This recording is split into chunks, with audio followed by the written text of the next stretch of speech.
amados. Shalom à igreja.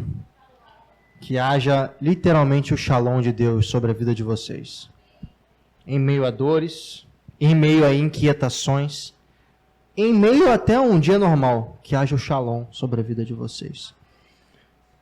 Que nada venha atrapalhar aquilo que já estamos recebendo. Amém? Se você puder, abra sua Bíblia rapidamente em Lucas, capítulo 24. Obrigado.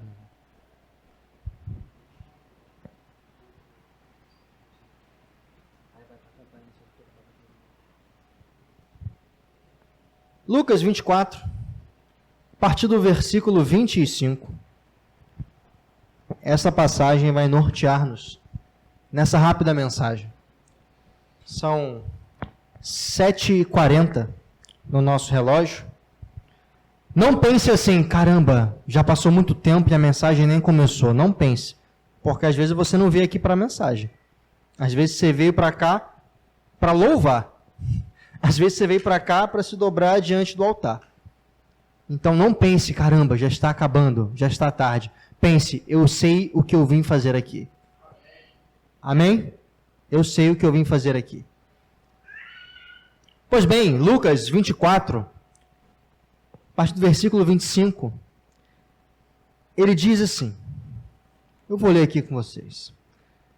Na NVI fala da seguinte forma, ele lhes disse, como vocês custam a entender e como demoram para crer em tudo o que falaram os profetas. Eu quero fazer um parênteses, isso aqui é Jesus falando, está lá no final do Evangelho de Lucas.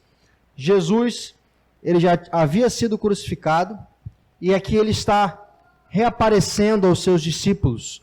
Tá? Então, dois homens estavam caminhando, eram discípulos de Jesus, eles estavam caminhando e Jesus vai e aparece e eles não os reconhecem. Tá?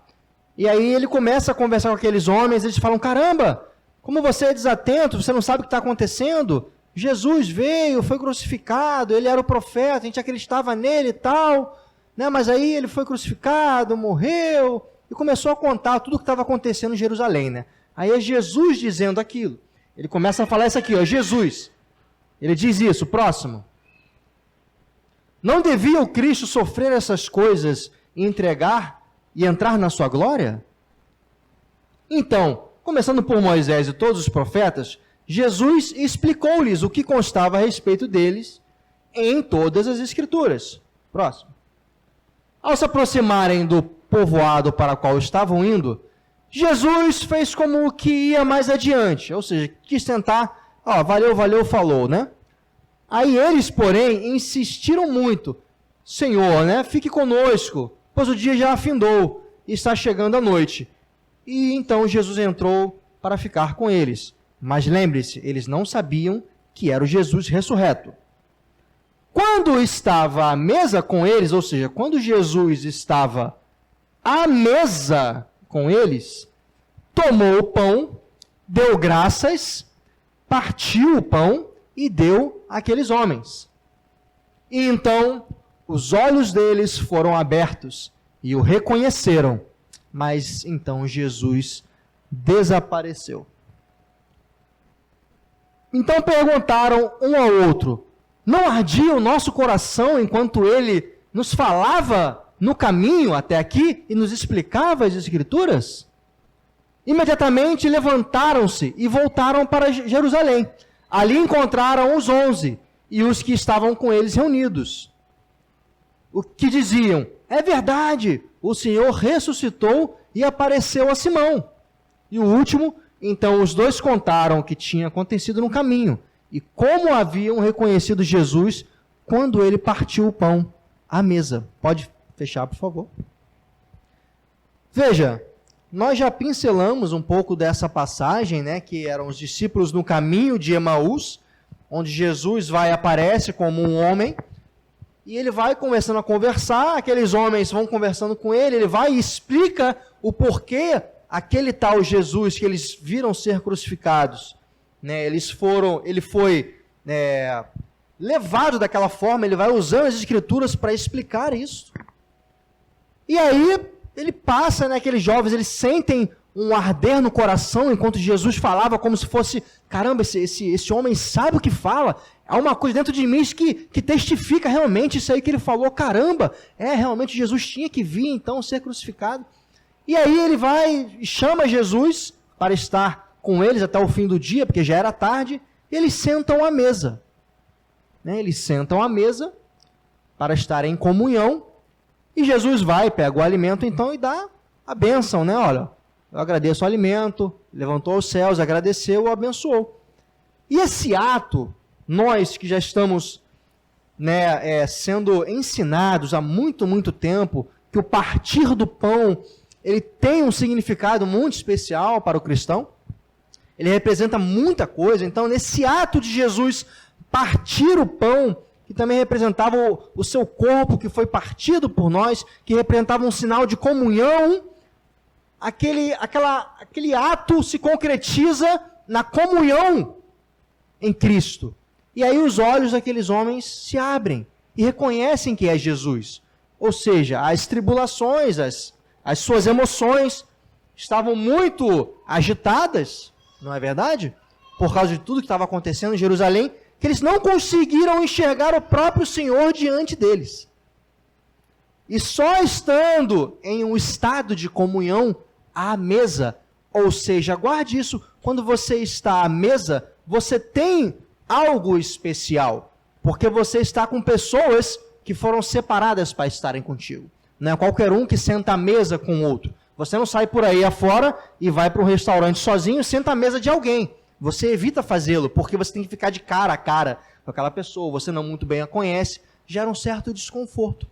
Então, estar à mesa é muito importante. E quando Jesus vai estar à mesa com eles, ele parte o pão, tudo fica claro.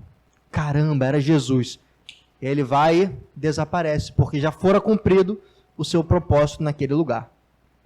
Amém, irmãos? Então, eu fiz todo esse pequeno pano de fundo para nós entendermos o que falaremos essa noite. E eu tô até receoso, né, de dar continuidade a isso, porque parece que é ministrações continuadas, né? Porque eu comecei algumas semanas atrás ministrando sobre lavar a louça, aí depois eu comecei de falar de arrumar a sua casa, e agora eu vou falar de estar à mesa. Parece que a gente está passando de um cômodo para o outro dentro de uma casa, né? Aí os irmãos podem achar que eu estou sendo opresso dentro de casa, que eu estou fazendo faxina, que eu estou sendo obrigado por trabalhos forçados. Daqui a pouco vão querer começar a cobrar minha esposa. É você que está oprimindo esse jovem? Ele está ficando louco por faxina e só pensa nisso? Né? Não, minha esposa não tem nada a ver com isso, amém, irmãos? Mas, enfim, sim. Hoje falaremos sobre o que é estar à mesa.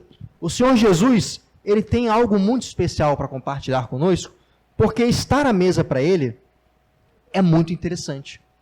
Para você ter uma ideia, no Evangelho de Lucas, né, até botei no grupo lá, no Evangelho de Lucas, o Senhor Jesus, ele está à mesa em 10 situações diferentes. 10 situações diferentes. E cada uma dessas situações, ele tinha algo para passar. Ele tinha algo muito importante para fazer acontecer. Não através do alimento, mas através de estar em comunhão à mesa, de uma forma separada com aqueles a qual foram chamados ou aqueles a qual convidaram a Jesus. Amém? Quem está comigo aí? Tudo bem? Estou falando algo muito estranho? Não? Podemos seguir? Beleza. Olha que legal, né? Isso aí é uma coisa até engraçada. Engraçada, Paulo, não é? Porque para pensar o que o crente mais faz hoje.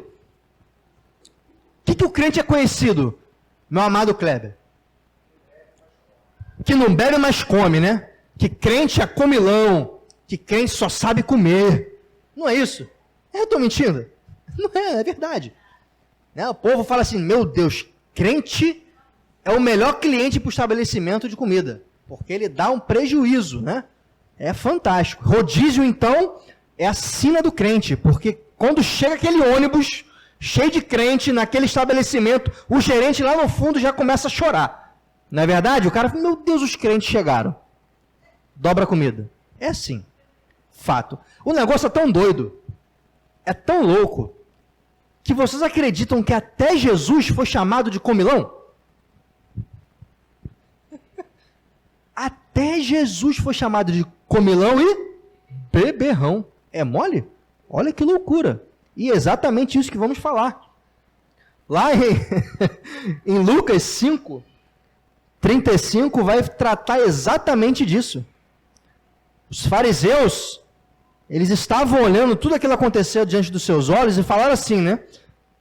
Os discípulos de João jejuam e oram frequentemente, bem como os discípulos de fariseus, mas os teus vivem comendo e bebendo. Né? Os fariseus falando para Jesus. Aí Jesus, podem vocês fazer os convidados do noivo jejuarem enquanto o noivo está com eles? Mas virão dias que, quando o noivo lhes será tirado, aqueles dias eles jejuarão. Guarda isso aí. E lá em Lucas 7, tem algo mais sublime, que vai nos trazer também uma outra atenção. Diz assim, Lucas 7,33 diz, pois veio João Batista, agora é Jesus, né? Reclamando com os mesmos fariseus. Ele fala assim, olha, vocês precisam se decidir. Vocês estão falando aí que o povo de João Batista jejua e ora e o meu povo só sabe comer. Aí ele fala no 33, pois veio João Batista, que jejua e não bebe vinho, e vocês dizem, ele tem demônio. Agora veio o Filho do Homem, comendo e bebendo, e vocês dizem, aí está um comilão e um beberrão, amigo de publicanos e pecadores. Ou seja, vocês não se decidem, né? Pode comer ou não pode não comer? O que é bom? O que é melhor? Jejum ou comer? Me explica. Né? Então ele começa a botar aquele pessoal em contradição, mas aqui está escrito, né? O próprio Jesus está falando, vocês me chamam de comilão e beberrão, eu e os meus discípulos. Então está aqui registrado. O cara era tomado como alguém que também gostava de comer. Não é isso? Então perceba que não tem jeito, o crente leva a sua fama. Porém é engraçado. Porque a gente está levando uma fama errada, né? Porque essa fama só estava autorizada quando Jesus estava aqui, né? Depois ele fala, quando eu sair, o pessoal agora tem que ser conhecido como aqueles que jejuam, né? Então cuidado, meus irmãos. Se o pessoal não está te conhecendo como alguém que come, mas também que jejua, tu não está cumprindo muito bem as duas partes do acordo, não. Amém? Ou misericórdia? Isso aí você não precisa falar alto, não. Fique na paz. Mas perceba, nós somos chamados também a jejuar, irmãos. Nós somos chamados a abrir mão da comida, da bebida, dos manjares, por propósitos. Nunca se esqueça disso. Porém, esse não é o foco da nossa mensagem. É só um adeno e vamos prosseguir. Perceba, eu disse a vocês que Jesus é importante para ele que estejamos à mesa. É algo fundamental. E eu quero construir com vocês isso aqui nessa noite para vocês entenderem, primeiro, quão importante isso é para Jesus, qual a importância que ele dá, e aí isso vem descrito nos evangelhos, mais especificamente trataremos em Lucas, ao qual traz uma riqueza a mais de detalhes. Mas também temos que saber como isso que é tão importante, não só para o que Jesus fez ou falou, mas como você aplica isso na sua vida. Porque não adianta falar do que Jesus fez, senão eu vou estar só contando uma história. Mas quando eu faço da história dele a minha e aplico na minha, aí tem mudança, aí tem transformação, e é aí que nós queremos estar. Amém? Pois bem, só para vocês terem uma ideia, eu vou citar rapidamente, e você não precisa de cara gravar isso, eu vou disponibilizar. Tanto na descrição desse vídeo, a nossa equipe vai disponibilizar as 10 situações que estão Jesus à mesa, mas também vou botar no grupo da nossa igreja. Mas só para que vocês saibam, a primeira situação foi na casa de Levi, lá em Lucas 5. E lá, ele está demonstrando, através desse ato de estar à mesa, a inclusão. Que ele não se importara de estar comendo no meio de pecadores. E ele vai e explica que, como se fosse analisando ele como um médico, ele fala, o médico ele veio não para aqueles que estão sadios, mas para aqueles que estão doentes. Então ele estava criticando os fariseus, que falavam assim, você está se misturando, juntando a mesa com pecadores? Como é que é isso? Ele vai e fala assim, olha, eu vim para cá, meu amigo, é para incluir todo mundo, não só para aqueles que estão sadios, digamos assim. A segunda situação, lá em Lucas 7, ele vai falar sobre o perdão, a profundidade do perdão e como que ele transforma vidas. Terceira situação, já é a multiplicação dos pães. Ele fala sobre estar à mesa e a providência divina à mesa. E todo mundo conhece a história dos 5 pães e 2 peixinhos.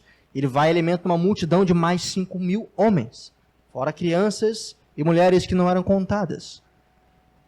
A quarta situação já é na casa de Marta e Maria. E aqui ele nos ensina uma coisa interessante, né? Aquela velha história de Marta e Maria, tem uma musiquinha até bem engraçada, né? Que fala sobre Marta e Maria, né? Que uma é a reclamona e a outra que não está fazendo nada que está certa, né? Gera um certo caos na nossa cabeça, né? Mas aqui é interessante que Jesus ensina, nessa situação de estar à mesa, de estar sendo recebido, ele ensina sobre prioridades. Por mais que as duas coisas fossem muito importantes, ser recebido, ser hospitaleiro, tratar os trabalhos de casa para melhor receber alguém, mais importante que o trabalho em si, era estar à mesa para estar em comunhão. Então isso é tratado. O quinto, ele vai à casa de um fariseu e lá é tratado sobre a hipocrisia. Ele vai e confronta a hipocrisia religiosa, falando sobre a importância da pureza interior em relação a deixar de lado aquilo que é exterior. Em sexto, ele vai na casa de um dos principais fariseus e ensina sobre a humildade, no caso em que Jesus ele não é muito bem tratado, enquanto uma mulher chega e enxuga os seus pés com as suas lágrimas. Então ele vai falar sobre humildade. Ele também vai na casa de Zaqueu, né, a história de Zaqueu, e fala sobre transformação. À medida que eles estão à mesa e partilham daquele momento de comunhão, Zaqueu, que era um publicano e arrecadava impostos, era muito mal visto pela sua sociedade, porque além de arrecadar impostos, ele ajudava aqueles que eram seus opressores romanos. Então ele vai e ensina sobre a capacidade que estar em comunhão à mesa pode gerar transformação e arrependimento. Também temos a questão da última ceia. Ora, uma coisa importantíssima para a vida do cristão, porque ali fora denominado o que seria a nossa nova Páscoa, né? Não mais aquela Páscoa que celebrávamos com o Cordeiro em si, mas a Páscoa que nós fazemos de Cristo. A Páscoa é a passagem. Então, da mesma forma que o povo judeu, ele teve a sua passagem pela libertação do deserto, naquele momento estava sendo instituído uma nova liturgia, a qual seria a ceia do Senhor, que representaria a nossa Páscoa, uma passagem agora para a nova aliança.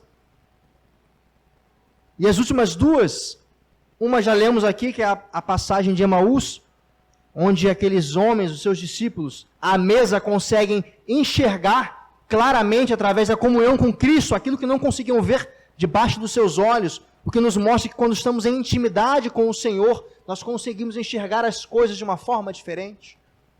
Olha que fantástico.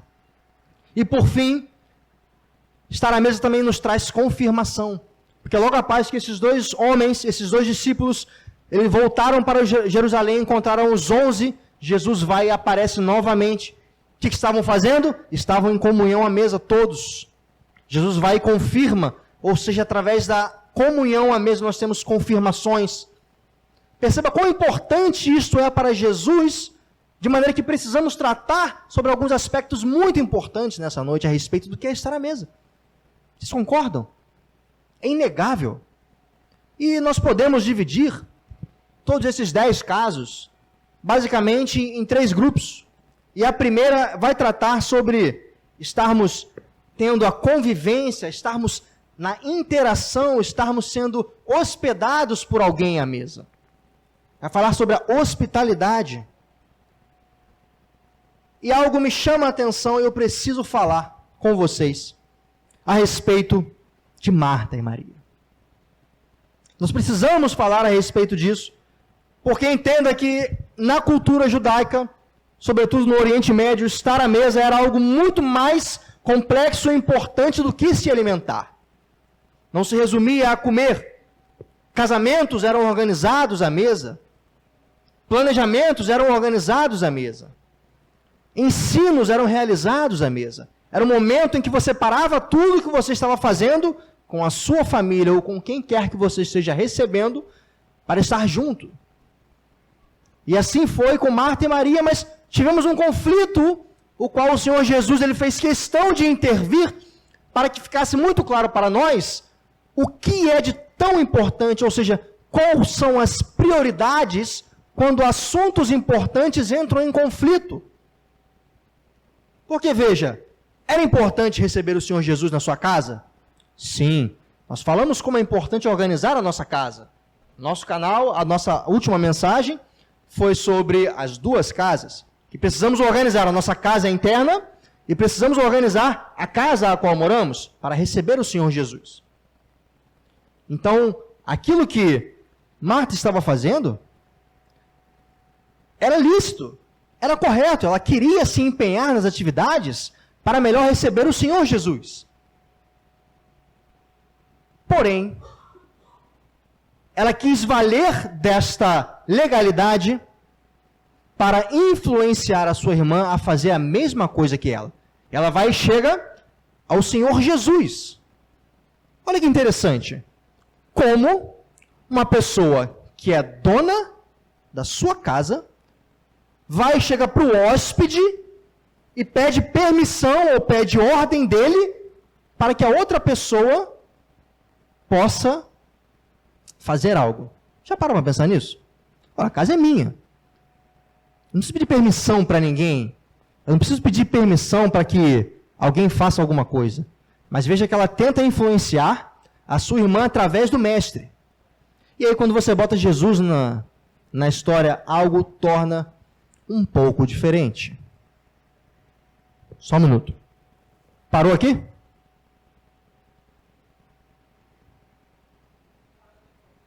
Parou aqui? Não? Não está saindo? Está saindo. Tá bom. Vai trocar? Então só desliguei. Peço perdão por problemas técnicos.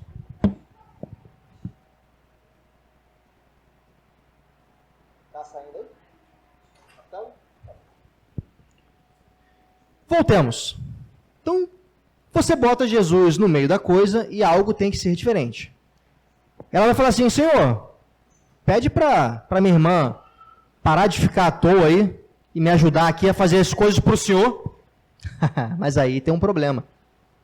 O Senhor Jesus, com toda a sua sabedoria, fala assim, olha só, Marta, infelizmente eu não posso privar a Maria do que ela está fazendo. Porque a melhor parte ela escolheu. Eu não posso privá-la disso.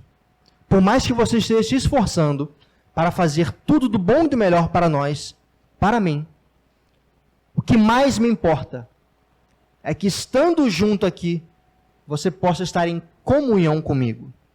Eu agradeço a sua preocupação, tentar oferecer o melhor, mas o que mais importa não é a comida, não é o prato que você está botando na mesa.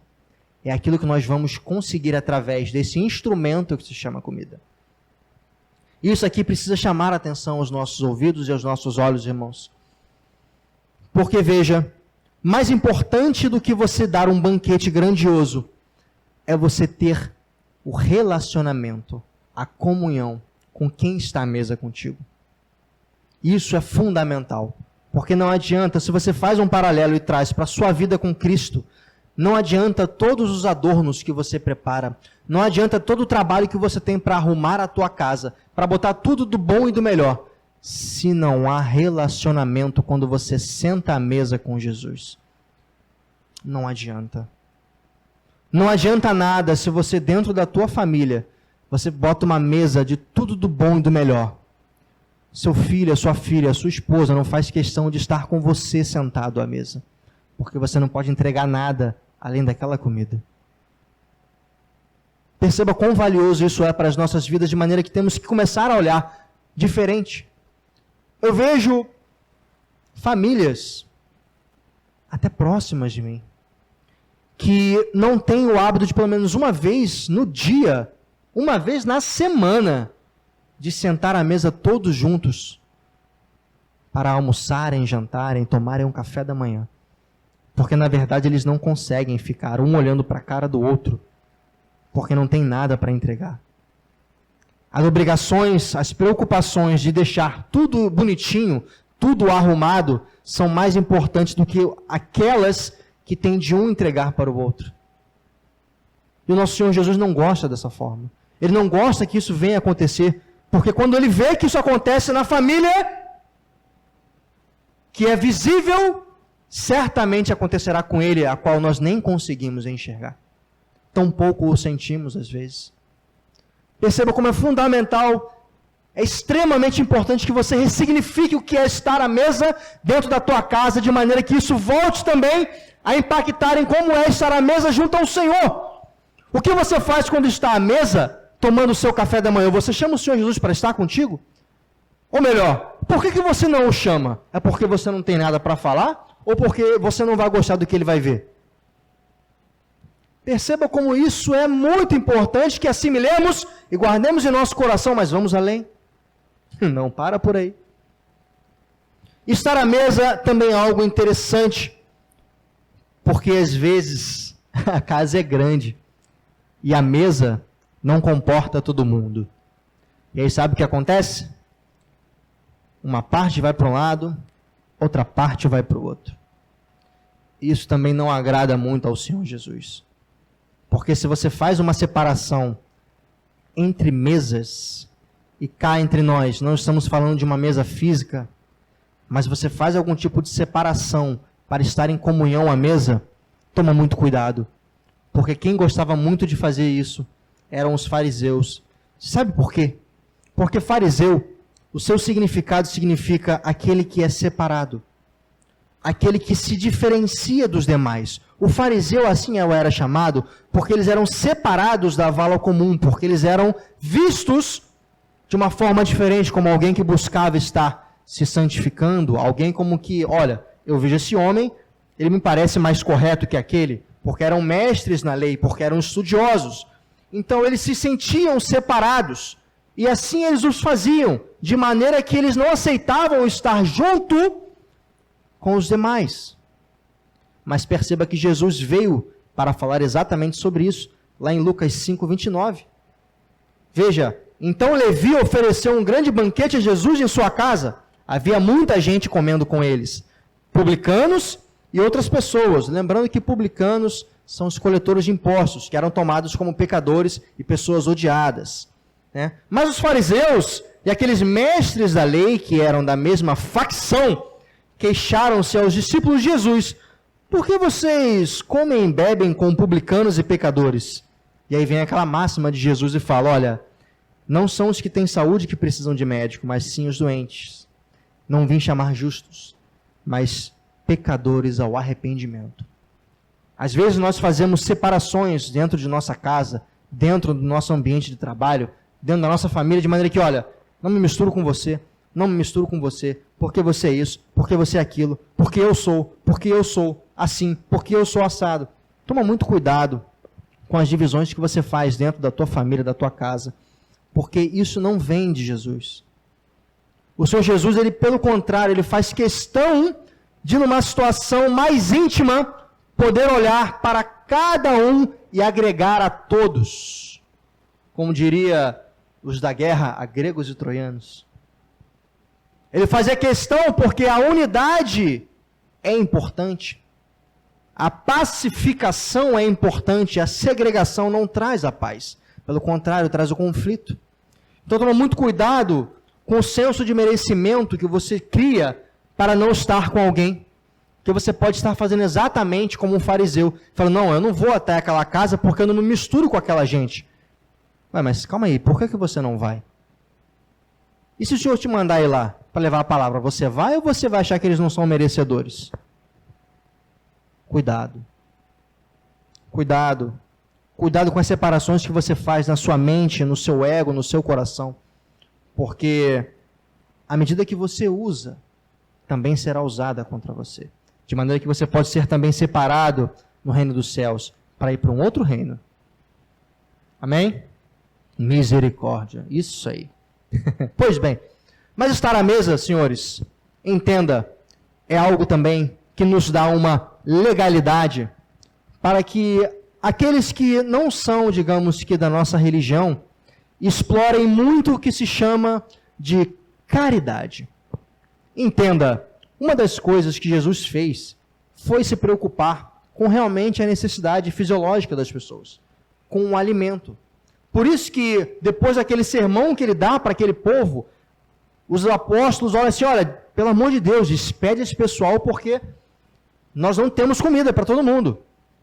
Mas Jesus fala assim, olha, não vou mandar esse pessoal todo de volta para onde eles vieram com fome, porque o meu povo carece de alimento.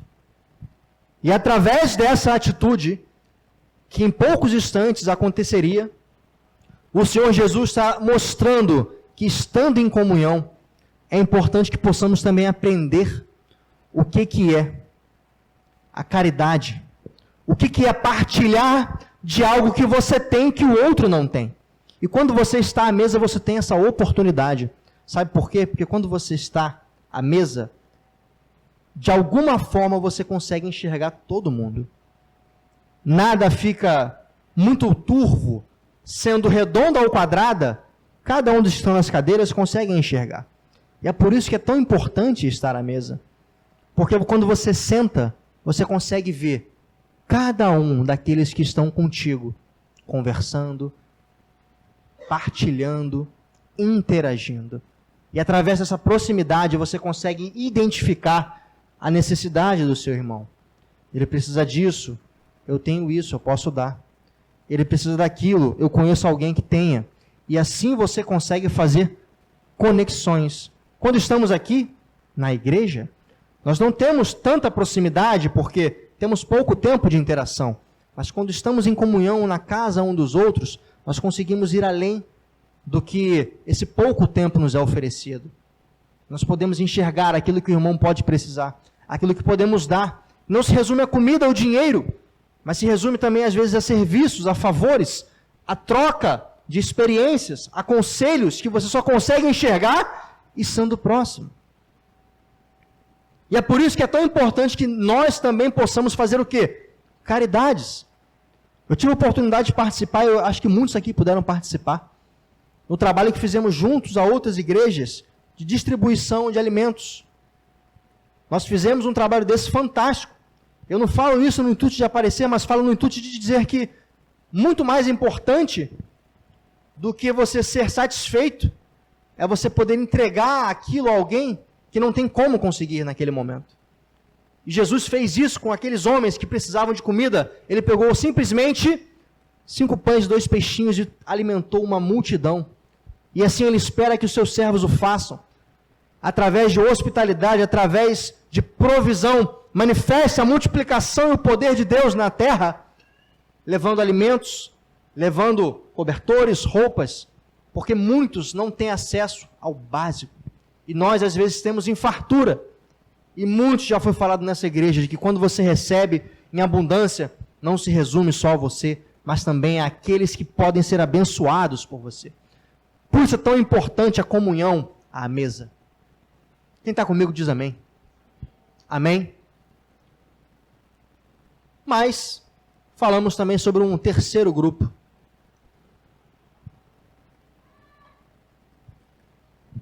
Que estar à mesa representa.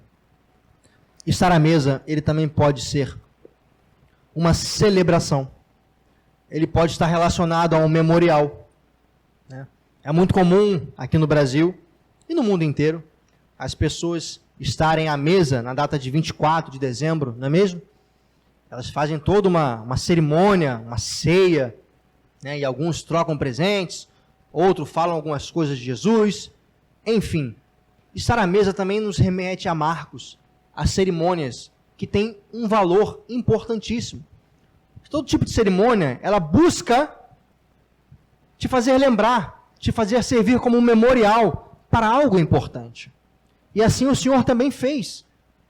Quando ele foi à sua última ceia, ele fez questão de, naquele momento, em comunhão, através da mesa, instituir a ceia, que seria nos entregue para ser celebrada como um memorial da sua morte e ressurreição e a espera do seu retorno. Estar à mesa, às vezes, num dia de manhã, tomando um café da manhã, ou no almoço de sábado, pode representar algo muito valoroso para a sua família, que é a preocupação de querer reunir cada um dos seus integrantes para estarem juntos. Vocês conseguem enxergar que à medida que o nosso dia vai ficando mais e mais corrido, nós vamos abrindo mão de certas coisas que vão se perdendo o valor e vão sendo deixadas de lado. E aí, cada um daqueles integrantes para de perceber quão importante é. Eu tive o privilégio de crescer em uma família que fazia questão de, pelo menos, uma vez no dia, estar todos juntos reunidos à mesa. Aquilo para mim, quando criança, podia parecer até um pouco chato. Né? Caramba, eu quero ficar jogando videogame, eu tenho que parar o que eu estou fazendo. Por que eu não posso pegar minha comida aqui e comer no meu quarto? É simples, meu jovem gafanhoto. Você não consegue entender ainda o quão precioso isso é. Mas quando você crescer, você vai ver que a sua família, por um amor a cada um dos seus filhos, fazia questão de tê-los todos juntos reunidos, pelo menos uma vez, para estarem juntos, para separarem um tempo do seu dia, para comemorar a saúde, para comemorar que tinham um alimento à mesa, para comemorar que tinham provisão sobre eles, que as coisas estavam indo bem. Isso é muito importante.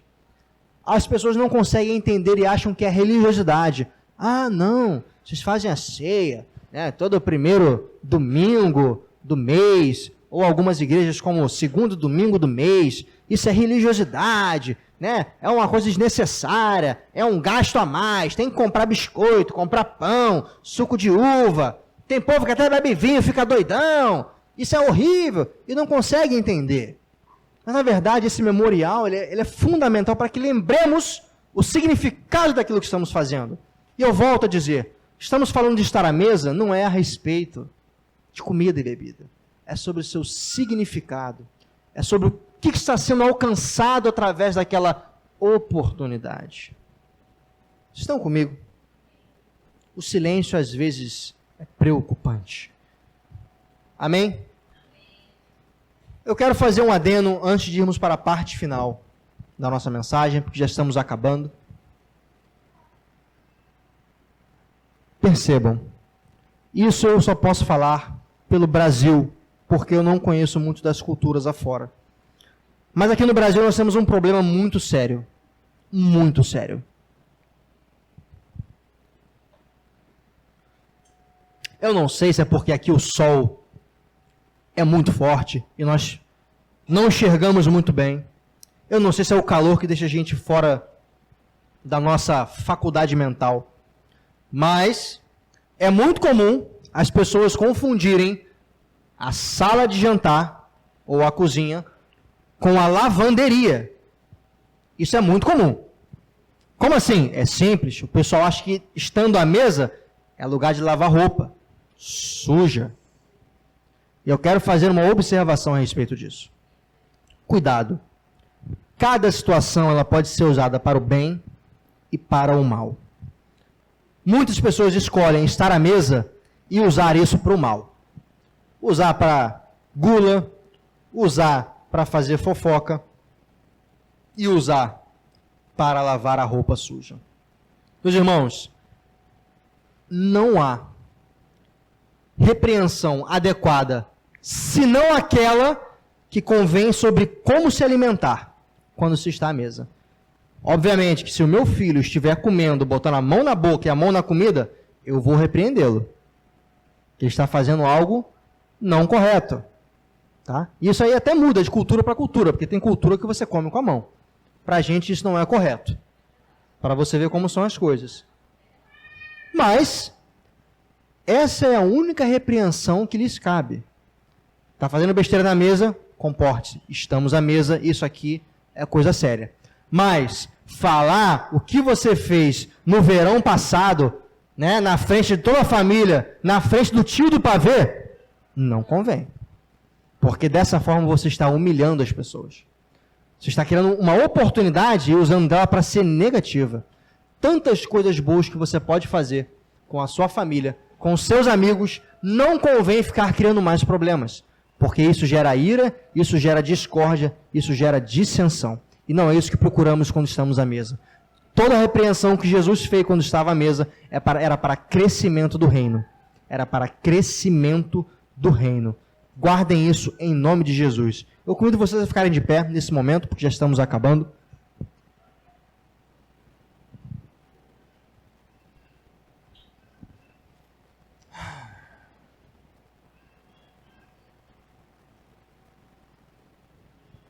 Apocalipse 3, 20, diz o seguinte, todos conhecem essa passagem, mas eu quero destacar algo que passa desapercebido.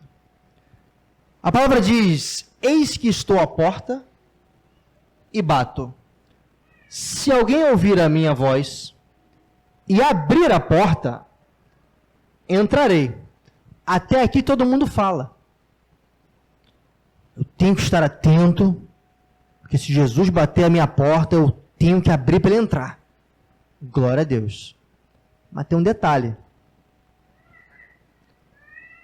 Ele entrará e ceará com vocês. E vocês com ele. Perceba que o anúncio do fim dos tempos, quando Jesus estiver às portas, ele quer entrar. Sim. Mas ele quer estar à mesa contigo, ceando. Ele quer estar próximo de você. Ele quer estar interagindo com você. E se você não tiver muito bem o que oferecer a ele, que é o que está dentro de você, cuidado. Toma muito cuidado. Perceba que é algo que é inerente a nós. Estar à mesa é uma tradição milenar, mas de fundamental importância e de oportunidade para cada um de nós que somos cristãos. É tão interessante, é tão interessante que o nosso Shema que falamos aqui, ele nos remete a essa oportunidade, você sabia? Porque nós falamos, né? Shema Israel, Adonai Eloheinu, Adonai Echad. Né? Ouça, ó Israel, o Senhor, o nosso Deus, é o único Senhor. Ame o Senhor, o seu Deus, de todo o coração, toda a sua alma e todas as suas forças. Até aí todo mundo vai. Mas ele vai além. O Senhor fala que todas essas palavras que hoje lhe ordeno estejam em seu coração. E agora bota para mim aqui Deuteronômio 6, versículo 7. Essas palavras que nós declaramos nessa igreja, em todo o final do culto, ela tem uma continuação, e está aqui, ó, no versículo 7. Ensine estas palavras que agora vocês declararam, com persistência aos seus filhos. Fale sobre elas quando estiver sentado em casa, e quando andar pelo caminho, quando se deitar e quando se levantar. É por isso que dificilmente você vê um judeu ex-judeu. Porque é tão enraizado que eles usam cada oportunidade em sua casa, com seus filhos, andando, trabalhando, que isso é internalizado. E quantas vezes eu e você desperdiçamos uma simples oportunidade de almoçar com os nossos filhos, nossos pais, nossos cônjuges, pela correria do dia. Um no sofá, um no quarto, um na cozinha. Vocês conseguem entender que é através da mesa que nós temos um tempo de qualidade separado para a gente? É uma oportunidade de verdadeiramente parar, tirar todos aqueles problemas, celular, trabalho, gritaria, chuva. Você estando à mesa, você para tudo e vai estar diretamente ligado à pessoa que está sentada a você. E se você para na tua mesa e abre o teu telefone ali e fica vendo o telefone, meu Deus do céu, comece a ressignificar a tua vida. Porque se nem junto aqueles que você tem de mais próximo ou de mais importante, porque quando você está à mesa, você separa quem está à mesa contigo, não é qualquer um que entra na tua casa, se até com quem você mais se importa, você não tem nem um pingo de educação de parar e dar atenção a ela, cuidado, você está muito distante de Jesus. Tome muito cuidado. Estando à mesa, você consegue parar e agradecer a Deus pelo que você tem. Você para e olha, caramba, eu tenho uma casa, eu tenho o que comer, eu tenho um lar, eu tenho uma família. Senhor, obrigado por essa oportunidade.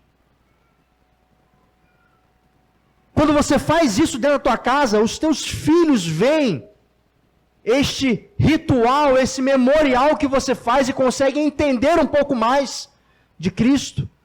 Por isso a importância de você estar à mesa com seus filhos, para que eles possam entender o que você está fazendo, que eles possam enxergar, caramba, realmente nós temos comida. Meu pai para e agradece, minha mãe para e agradece. Nós conversamos, nós interagimos. Você edifica a tua casa estando à mesa. Você dá a oportunidade de ouvir o seu filho, coisa que ele menos se sente capaz de falar alguma coisa dentro de casa. Você pergunta como foi o seu dia. Como é que você está, meu filho? Como é que você está, minha filha? E ele se sente incluído, ele se sente alguém participativo naquela casa, porque pode falar e todos vão ouvi-lo. Porque tudo que uma criança quer é ser ouvida, ela quer a atenção. E aí você não dá atenção a ela na mesa, ela não vai fazer questão de atenção sua. Ela não vai fazer questão de ter atenção sua depois, porque você não dá para ela. E as oportunidades tão simples e diárias que você tem, você deixa de lado.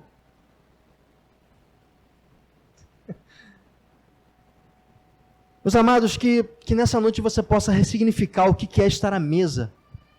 Que você possa se lembrar que você não deve fazer separações de pessoas no seu trabalho, aonde quer que você vá, que você possa agregar, unir. Que você possa levar o alimento, não somente o físico, mas diante da comunhão com as pessoas, levar algo muito mais importante que a comida, levar uma palavra, levar um ponto de vista, levar uma transformação, levar água dos céus para aqueles que estão diante de ti. Que estar à mesa para você nessa noite possa ser ressignificado de maneira que você saia dessas portas, buscando cada oportunidade que vocês tenham para estar à mesa com aqueles que você ama, com aqueles que você está conhecendo, para que eles possam te conhecer melhor, para que você possa ver as necessidades daqueles que estão ao seu redor e possa ser um elemento de transformação, assim como Jesus foi um elemento de transformação. Não há nada mais importante do Senhor, além da obediência, de estar à mesa, porque isso significa comunhão, e através das nossas atitudes nessa terra, com aqueles que passam por nossa vida, nós conseguimos projetar e entender como é o nosso relacionamento com Cristo. Do que adianta falar que eu amo o meu irmão, se eu julgo ele? Do que adianta falar que eu amo a Cristo e não amo o meu irmão? Do que adianta eu ser superabundado em provisão, em graça, em amor, e não levar desse amor àqueles que precisam e são incapazes? Do que adianta? Eu pergunto a mim e a vocês, que vocês possam ressignificar em nome de Jesus o que é estar à mesa. Eu quero orar por você nessa noite. Amado Deus, obrigado porque recebemos mais uma porção de Ti. Obrigado, Senhor Deus, porque nessa noite recebemos um alimento mais importante do que o físico, foi a Tua palavra.